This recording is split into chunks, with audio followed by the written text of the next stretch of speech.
देखिए, ठंड ने दस्तक दे दी है और ठंड के साथ कफ, कोल्ड ये सब भी हमारी लाइफ में ऑटोमेटिकली आ जाता है। अब इन सारी चीजों से हम डील कर सकें, इसके लिए बात करने के लिए हमारे साथ एक्सपर्ट है, हमारे साथ डॉक्टर श्वेता सिंह है, MBBS MD doctor Shweta Singh. आपका बहुत बहुत स्वागत है। हाँ, नमस्ते, थैंक यू। अच्छा, सबसे पहला सवाल मैं आपसे यही पूछना चाहती हूँ कि ये जो कोल्ड कफ की शिकायत होती है जो ठंड में बढ़ जाती है, क्या रीजन होता है इसके पीछे? देखिए, कफ कोल्ड की जो प्रॉब्लम्स होती है वो विंटर सीजन में काफी बढ़ जाती है। इसके मल्टीपल रीजंस होते हैं। विंटर्स में टेम्परेचर कम होने की वजह से हमारे अक्सर हम लोग घर में रहना पसंद करते हैं ठंड से बचने के लिए, और खिड़की दरवाजे बंद रखते हैं। इसकी वजह से जो वायरस होता है घर के अंदर, जो कफ कोल्ड के लिए रिस्पॉन्सिबल होता है, वो बाहर पुअर वेंटिलेशन की वजह से निकल नहीं पाता। तो एक अगर पर्सन फैमिली में इन्फेक्टेड है तो बाकी लोगों को संक्रमित कर देता है। और उसके बाद वायरस में भी लो टेम्परेचर होने की वजह से वायरस की जो लिपिड मेम्ब्रेन होती है वो काफी स्ट्रांग हो जाती है, और इस वजह से वायरस जो है काफी प्रतिरोधक और एक्टिव हो जाता है।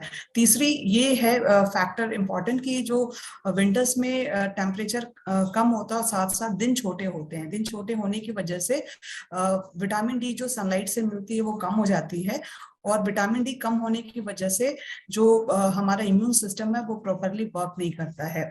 यानी कि जो हमारे इम्यून सिस्टम को प्रोटेक्ट करने के लिए, बाहरी इन्फेक्शन से प्रोटेक्ट करने के लिए किलर टी सेल्स होते हैं हमारी बॉडी में जो वायरल इन्फेक्शंस को रोकते हैं। विटामिन डी की एडिक्वेट अमाउंट ना मिलने पे ये जो सेल्स हमें प्रोटेक्ट करते हैं वो भी थोड़े से स्लो हो जाते हैं। इस वजह से वायरस जल्दी अटैक कर देता है। और सबसे लास्ट रीजन ये रहती है कि हमारी जो विंटर्स में कोल्ड एयर जो होती है हमारी नाक से जो घुसती है, तो उसमें हमारे नेजल एपिथेलियम में एक म्यूकस क्लियरेंस होती है। नाक में जो बलगम का क्लियर होता रहता है, वो ठंड की वजह से उसका क्लियरेंस भी स्लो हो जाता है। तो कोई भी वायरस अगर नेजल सिस्टम को पेनिट्रेट कर देता है, म्यूकस मेम्ब्रेन को पेनिट्रेट करता है, तो उसके बाद जो है म्यूकस क्लियरेंस स्लो होने की वजह से इन्फेक्शन लंबे समय तक शरीर में रहता है, ठीक होने में ज्यादा समय लग जाता है।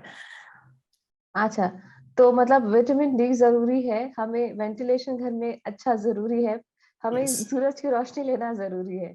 अच्छा, तो अगर मैम किसी भी बीमारी से लड़ना हो तो सबसे पहले हम बात करते हैं कि पहले मुझे सिर्फ लक्षण पता चले कि लक्षण क्या है। क्या कोल्ड और कफ के क्या लक्षण होते हैं? कफ एंड कोल्ड को हम नेसोफेरेंजाइटिस कहते हैं, और इसके लक्षण होते हैं नाक बहना, स्नीजिंग होना, छींक आना, नाक से पानी बहना, गले में खराश, खांसी, बुखार, सिर में दर्द, मांसपेशियों में दर्द, भूख नहीं लगना। और ये लक्षण जो है यूजुअली 7 से 10 दिनों में ठीक हो जाते हैं। अच्छा अच्छा। और मैम अगर हम बात करें कि बच्चों को कोल्ड और कफ से बचाने के लिए आप अभी अपने जो पेरेंट्स सुन रहे हैं हमें, उन्हें क्या आप एडवाइस करोगे? सबसे पहले तो बच्चों को, खासकर छोटे बच्चों को टोपी, ग्लव्स, स्कार्फ, मोजे जरूर पहनाएं, और बच्चों को कपड़े लेयरिंग्स में पहनाने चाहिए। प्रॉपरली कवर करने के बाद बच्चों को, जैसा पहले बताया, विटामिन डी लेने के लिए धूप में, सुबह की धूप में थोड़ी देर बैठाएं ताकि उन्हें एडिक्वेट अमाउंट में विटामिन डी मिल सके। उसके बाद बच्चों को बार बार हाथ धुलवाएं जिससे इन्फेक्शन के रिस्क कम हो जाए। और बच्चों को अगर कोई संक्रमित इन्फेक्टेड पर्सन है तो छोटे बच्चों को इन्फेक्टेड पर्सन से दूर रखना चाहिए।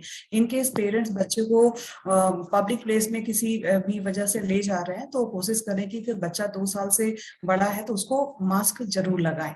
फिर उसके बाद बच्चे को सर्दियों में भी पानी की उतनी जरूरत होती है जितनी गर्मियों में होती है। अच्छा। तो बच्चों के लिए हाइड्रेशन जरूर मेंटेन रखें, और हो सके तो गुनगुना पानी पिलाएं उनको। बच्चों को कपड़े पहनाने के बाद, ये जो हो गई हाइड्रेशन मेंटेन कर लिया, उसके बाद छोटे बच्चे, अगर घर में कोई छोटा बच्चा है, 1 साल से छोटा शिशु है, तो उसमें उनके आसपास में हीटर ना रखें, हीटर हो तो उसको दूर रखें। और हम लोग ऐसा रेकमेंड करते हैं कि छोटे बच्चे जहाँ हैं वहाँ ऑयल फिल्ड रूम हीटर्स का इस्तेमाल करना चाहिए।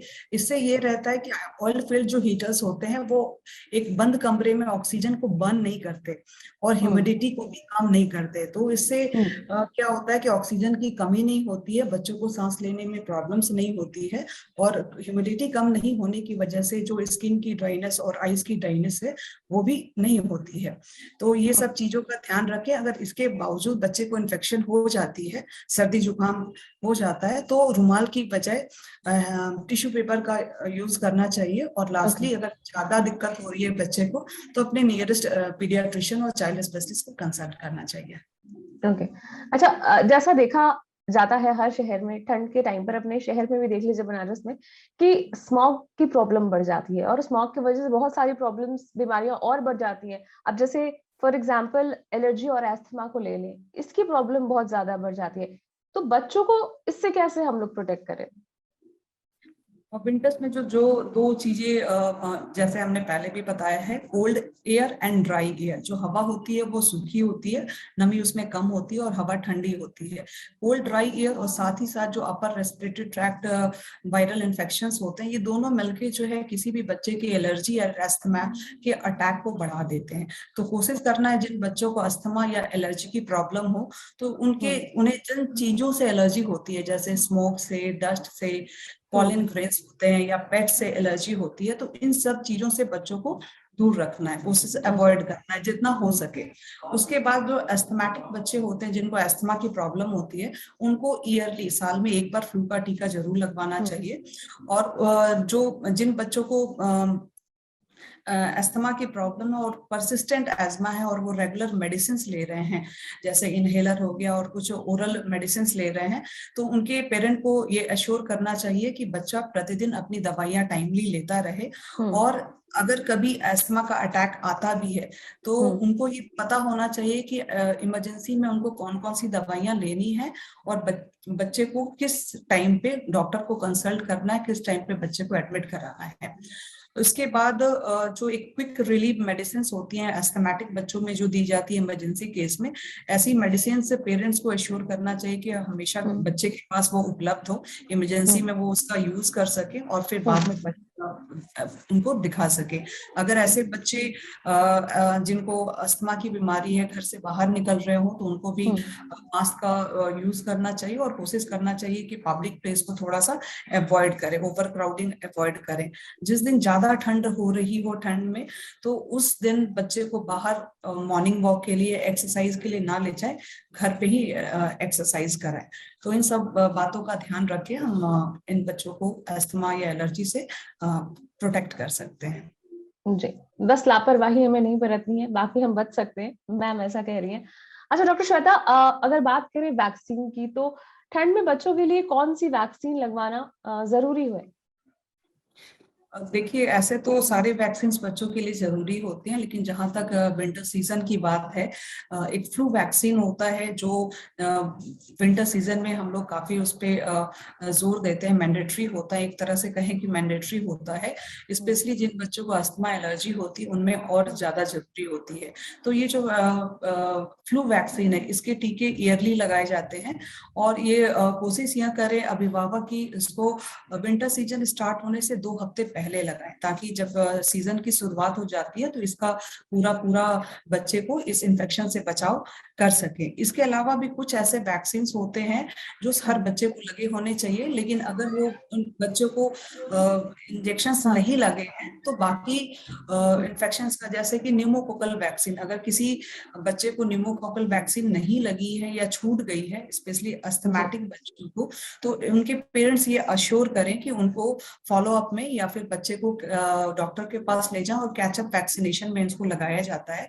और जिनके घर में 6 महीने से छोटे बच्चे हैं और उनको रोटा वायरस वैक्सीन नहीं लगे हैं, तो रोटा वायरस वैक्सीन जो होती है वो रोटा वायरस जैसी गंभीर बीमारी होती है, डायरिया होती है, और उसको उससे बचाया जा सकता है। तो जरूर ये पेरेंट्स सुनिश्चित कर लें कि रोटा वायरस वैक्सीन बच्चे को लगी है। अगर नहीं भी लगी है तो विंटर शुरू होने से पहले उसको भी लगाया जा सकता है और बच्चे को दस्त से बचाया जा सकता है।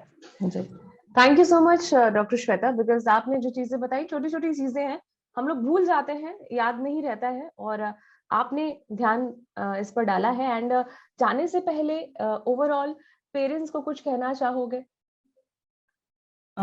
पेरेंट्स के लिए है कि बचने के लिए एक ही चीज है कि बच्चे को ढंग से बचाएं, बच्चे की कंप्लीट वैक्सीनेशन कराएं, उनके डाइट का ध्यान दें और हैंड वॉशिंग को जरूर इन्फोर्स करें, क्योंकि जैसा हमने देखा कोरोना वायरस के इन्फेक्शन में भी इसका काफी इम्पोर्टेंस है। तो हमेशा रेगुलर हैंड वॉशिंग कराते रहें बच्चों की। मास्क जरूर लगाएं। मास्क ज़रूर लगाएँ। तो ये सारी चीज़ें ज़रूरी है, अगर आपको बीमारियों से दूर रहना है, बच्चों को बीमारियों से दूर रखना है तो ज़रूरी है।